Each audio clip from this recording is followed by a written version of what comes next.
and persecution. And even where they occur, their populations are fragmented. And this is why the work of the Endangered Wildlife Trust's Range Expansion Program and Kruger Wild Dog Project are so important. Please, just stop for fucking killing my animals. Still killing and killing and killing. They've killed this Lycaon now in front of the lodge. I mean, what must I do to get you guys to catch this fucking stuff? You will just come and collect your collar. I mean, if I see them now, they are dead. I mean, so you can...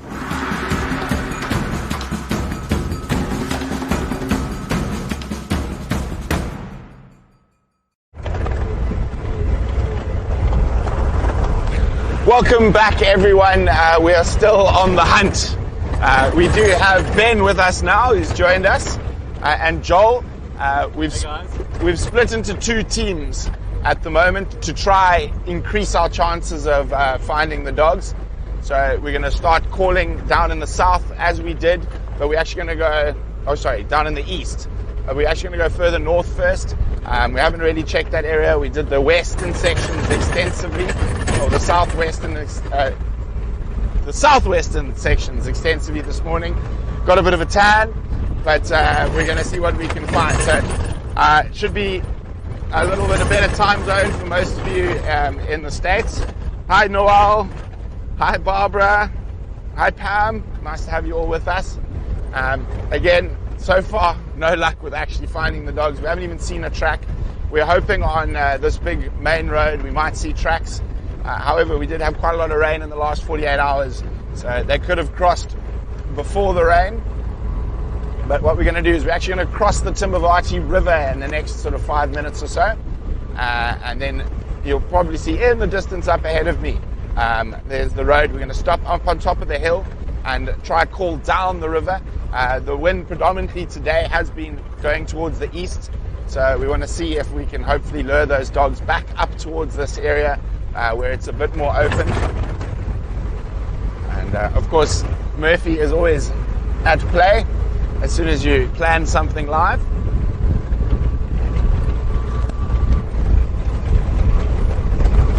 Hi, Annie. Or hopefully they just pop out into the road in front of us. That would be first prize.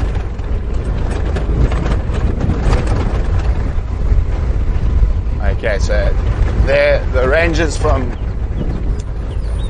Thorny Bush Private Game Reserve said they've been absolutely fantastic today, escorting us around. Hello, Marcy. So we're going to stop. When we stop to start calling, we'll get, if you guys have got some questions for Ben, you can ask him a few questions just while we're driving. I think the wind and the mic in my shirt, you're not going to be able to hear Ben. But who actually wants to hear from Ben? Hey? No, I'm joking. I've got a box full of tricks here. Yeah, exactly. Oh, he's got his old box, his box of tricks. We'll get a little shot, a little preview. I know a lot of you are interested in the veterinary side, so this will be quite exciting. So here we go, coming down onto the Timbavati River now.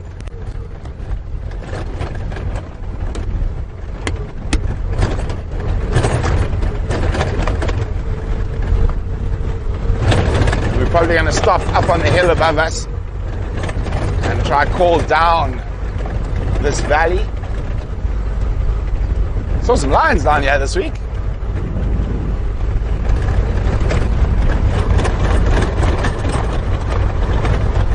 Hello, Angel. Oh, there's a wildly beast, Brian. But we're not stopping for wildly beasts today.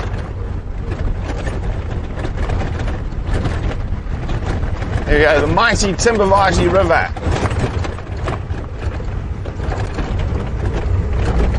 Obviously the river that the Timbavati Game Reserve is named after.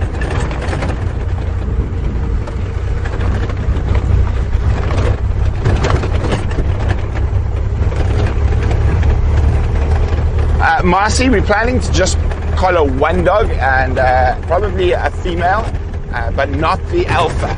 So that's the plan. None of the dogs in this pack currently have collars.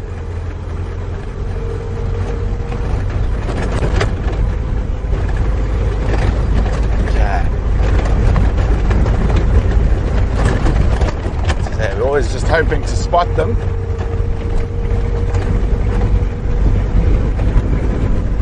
You might be able to get a view of VM and the green machine coming along behind us.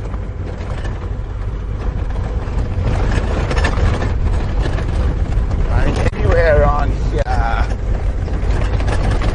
I know there's some big open areas that go down towards the river to the west of us.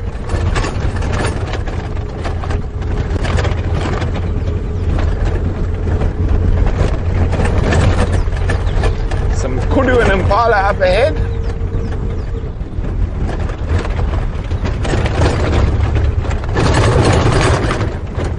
Buffalo tracks.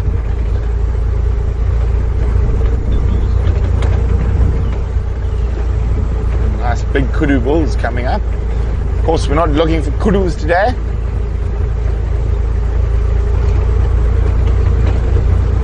Giraffe tracks. All the tracks except wild dog tracks. It's like old lion tracks from before the rain.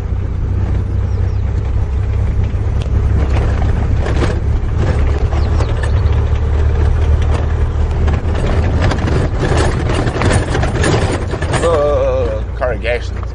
Pumped my tires extra hard today because I've had a lot of flats in the last week. I'm tired of changing tires. Woodlands kingfisher there.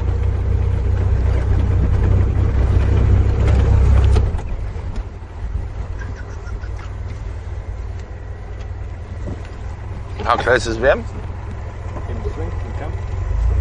So I just thought I saw probably hyena, but after not seeing a track all day, might be worth just having a look.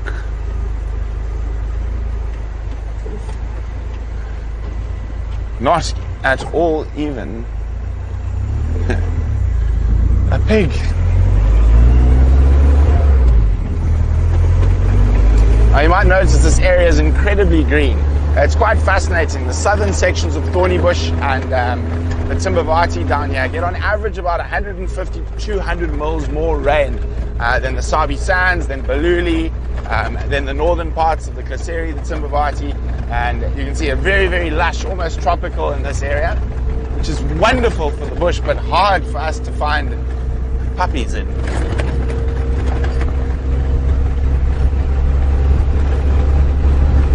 So last year, I think our average for around Hoedspruit, I think we got about 430 mils. And I know for a fact Sandringham here got 680 mils over the same period.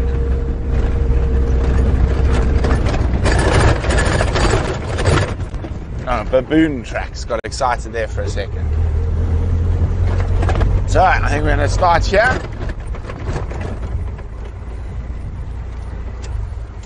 Yeah. Bobos, baboon tracks.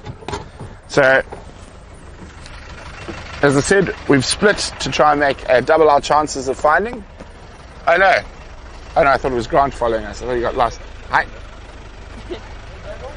Okay. Nick, you're up. Play the calls. Open all the doors, guys, so sound can come out.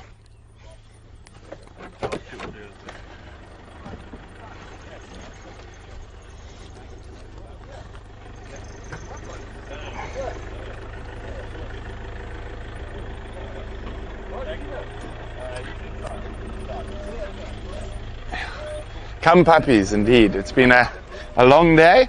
And of course, they were seen every day up until Thursday. And then the rain came. Maybe we can ask these chaps coming down if they've seen any wild dogs. You never know.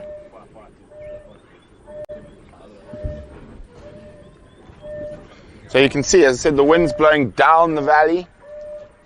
So we'll probably call for about 20 minutes here before trying the next spot. Whoa, Brian nearly had a whoopsie off the side of the car there. Almost. Let's go across here.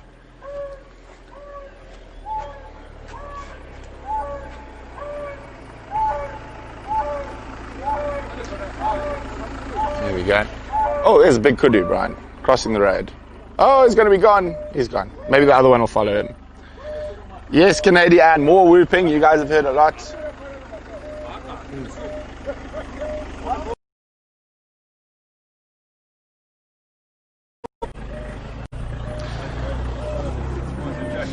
Yeah. Really? A little bit of breakup. We might be. I think that's just when the vehicle went between the signal. VM Canadian says that Kawasaki Racing Green is her favorite color. It's almost the same color as the bush. As I said, it's very lush around here. Nice thing is we've got nice long views. So if the dogs do pop out onto the road, we should hopefully see them from a distance. But now let's say, for those of you who got some questions for Ben. Ben, what's in your box of tricks? All right. I don't know, I'm not mic'd up, so I hope you guys can. No, we got my mic right there. You stand close to me. Alright guys, so we're using quite a new drug combination today. Drugs for predators, there have been some new formulations that have come onto the market in the last few years. And the two I want to chat about is BAM, we call it BAM or BMM, BM squared.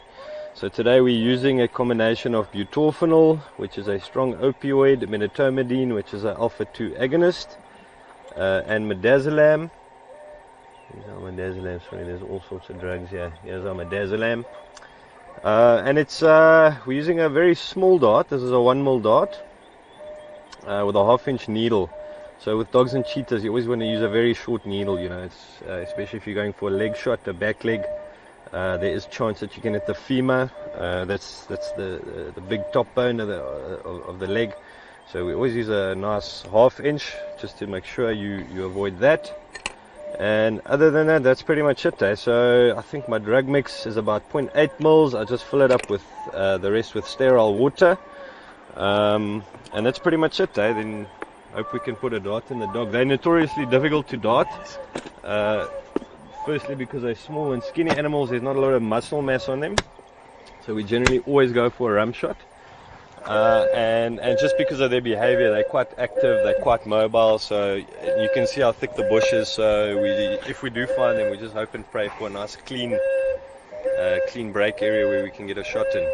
So Marcy would like to know, how close do you have to be to dart a dog? So comfortably, probably your maximum distance is about 20 meters. You can push it a little bit further. But obviously a small target, and also the velocity of the dart. The further you shoot, the higher the velocity of your dart, which just it creates more risk on the impact. So yeah, I'd say comfortably about 20 meters. But these dogs are very relaxed. If we get them, we're hoping for about a 10-15 meter shot.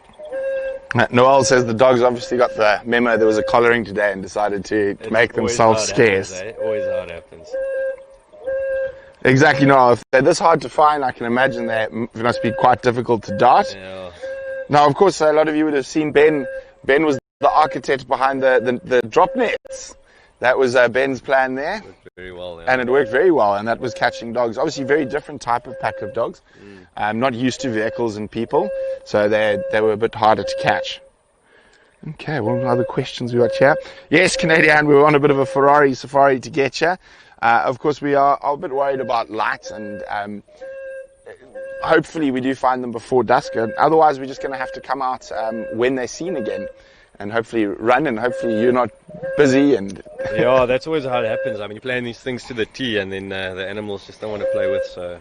And I mean, they were 500 meters from where we started this morning on Thursday, and we didn't think they were going to leave. And now with the rain, we can't tell where they went. Marcy, it is a dog calling on a recording. We're hoping to attract them to us. And so that's out of VM's speakers in the Green Mamba. VM's keeping an eye from up high. Noel, one of the reasons we prefer to stop and do the callings rather than do it while driving is obviously we want to keep the dogs in a certain place, and if you can cover more distance by driving, but it makes it harder to actually find them because they should be attracted to this. This pack's been dominant in this area for quite a while, so they would definitely like to see what interlopers have come into their sort of territory, or home range, should I say, rather than territory. So we've been calling here for about 10 minutes now, so about another 10 minutes to go. before we try the next spot. Come on, puppies. Is this fence done yet, eh? Is it? So they can't crawl through. I see at the back there, they're still tightening a bit. Yeah, there is a little gate there. But I think most of it's been completed now. So that's why I say it's looking quite sharp now. But yeah, we'll head over the crest and maybe cross. Duck in, yeah. Noel, it is not this pack's call. These calls are from Zululand, I think. I think so, yeah. Yeah, these are from Zululand. So these dogs would definitely not know this pack. Yeah, it's Kudus and Impala. It's just yeah. And anyway, for those who earlier, there's a bird that keeps calling during this call. Who can ID what bird call that is? And that's actually how I know it's from Zululand as well. That bird calling.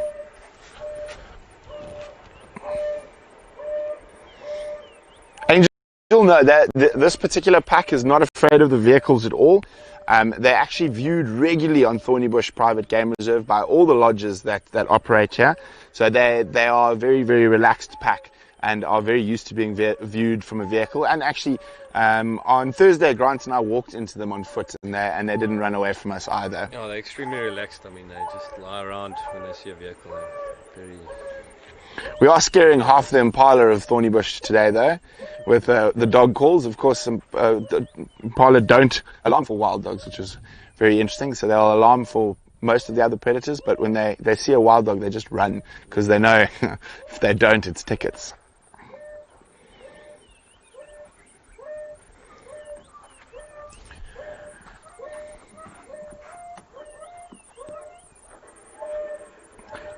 Noel, the only other animal the other two animals that might respond to wild dog who calls like this regularly, mostly would be predators. So a hyena would definitely possibly come to investigate. So would lion, or even a leopard. But mostly, I'd say lion and hyena are the two most likely to respond. And that's only if hyenas like to follow wild dogs for a free meal. Lions only if they were in particularly awake, not fat. But yeah, those are the only two that would possibly respond to the who calls outside of the wild dogs themselves.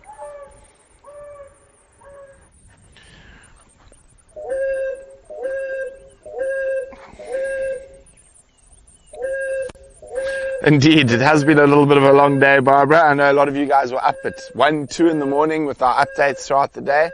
But as I say, working with wildlife, you cannot have a perfect plan, and you have to be able to sort of change and move when it happens. Yes, Canadian says those Impala and Kudu are wondering if the dogs are coming. Well, if they start running towards us, we'll be happy, because then we'll know the dogs are coming. But Kudu keeps going off the road and then coming back on the road to look up. Yeah.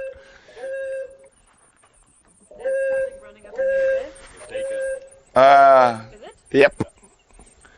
Oh, so exciting. Yeah. Okay. They often look like leopards at night. They do the crouch and they crawl. Oh, that had me. Noel hasn't been to bed yet, so, geez, Noel, what's it, depending on where you are, it's 9 or 8, between 6 or 9 a.m. in the States, and you still haven't been to bed? Well, hopefully we'll be able to, keep quiet, sorry. Oh no, I don't want to call my Zambian taxi driver. Literally called Watson Machama is my taxi driver in Livingston. Okay guys, we're going to move on, so we're going to end this broadcast now. But as I say, we'll be doing lots of these little live updates as we go. What we're going to do is we're going to head down the road and pop back into Thornybush itself, and then we'll go live again and take you on a bit of a drive while we look for the dogs. Bye.